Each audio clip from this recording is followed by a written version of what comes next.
जी अस्सलाम वालेकुम, welcome back to High Traders. आज जो हम शेयर रिव्यू करने लगे हैं that is ACPL Attock cement Pakistan limited.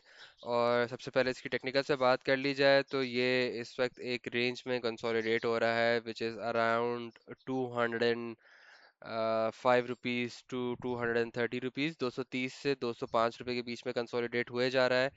फिर मंथली टाइम फ्रेम पे अगर मैं इसको देखूं तो ये रिट्रेस करके आया है अपने ऑल टाइम हाई से। और मैं आपको ये बताता चलूं कि ये इस वक्त एक एक्यूमुलेशन जोन में, ये बाइंग रेंज के अंदर है। और अगर आपके पास पहले का रखा हुआ है तो अच्छी बात है, इसको होल्ड रखे है। ये 325 रुपये पे इवेंचुअली चला जाएगा जो कि टेक्निकल्स मुझे बता रहे हैं।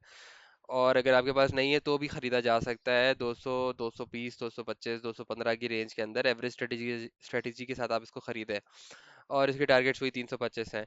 अगर तो आप शॉर्ट टर्म इन्वेस्टर हैं तो आपको अपना स्टॉप लॉस रखना होगा 180 रुपये, 190 रुपये के पास। अगर क्योंकि इसने 190 और ये 200 वाली रेंज ब्रेक की तो फिर मुझे लगता है कि 150, 140 पे कहीं जा जाया जा सकता है इस शेयर का।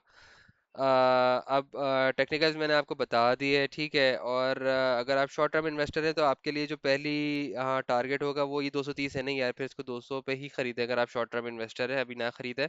लॉन्ग टर्म में तो आप खरीदना शुरू कर दें अभी से, वो एवरेज स्ट्रेटेजी के साथ आप 200 तक इसको खरीदते रहे, ठीक है।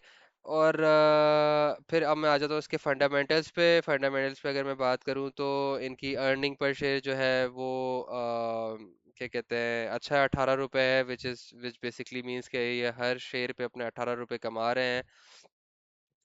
और this is for the last 3 quarters, ठीक है।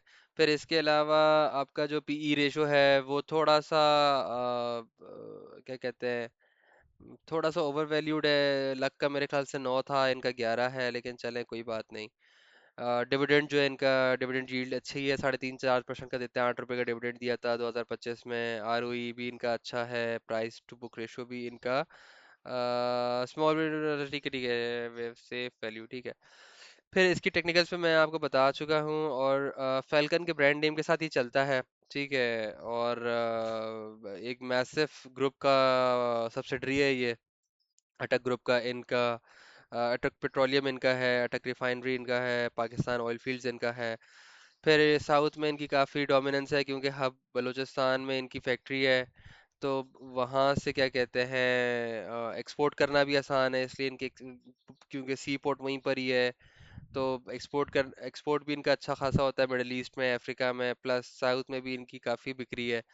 और क्या कहते हैं, रियल स्टेट की उतार चढ़ाव से इनको कोई ज़्यादा फर्क नहीं पड़ा। इन्होंने अपना ग्रॉस प्रॉफिट मार्जिन जो है वो 24% पे मेंटेन किया हुआ ही है, despite the cyclic pressures of real estate. Dividend player अच्छा है। जैसे पावर सीमेंट मैंने आपको बता दिया कि पावर सीमेंट जो है वो नहीं देता, लेकिन इसकी हिस्ट्री है कि यार ये अपनी तकरीबन कुछ 40% ऑफ इट्स अर्निंग जो है ना, जितना ही कमाता है उसका 40% ये बाकी शेयर होल्डर्स और डिविडेंड्स, शेयर होल्डर्स को दे देता है डिविडेंड्स की शक्ल में।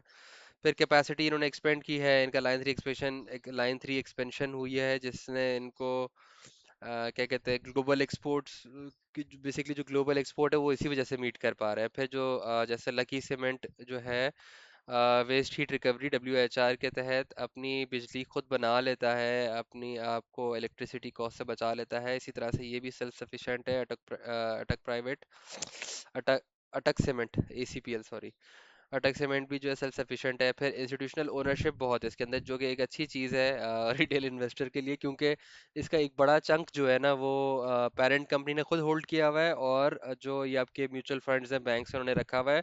सिर्फ जो अवेलेबल है ना स्टॉक मार्केट में शेयर्स, उस उन शेयर्स का भी 20% जो है सिर्फ जो है ना हम जैसे, आप जैसे रिटेलर्स के पास है जो लाखों, कुछ लाख रुपए पे इन्वेस्ट कर रहे होते हैं। और फिर जो है जो इसकी, ठीक है, I think that is it. ये है, काफ़ी है अटक सीमेंट के लिए। टेक्निकल्स पे भी मैंने बात कर ली है और फंडामेंटल्स पे भी मैंने बात कर ली है। अब मैं आऊँगा अगली वीडियो में कैप्को के एनालिसिस के साथ। अगर आपको किसी और शेयर का भी एनालिसिस चाहिए तो please feel free to comment. अपना ख्याल रखें। अल्लाह हाफिज़।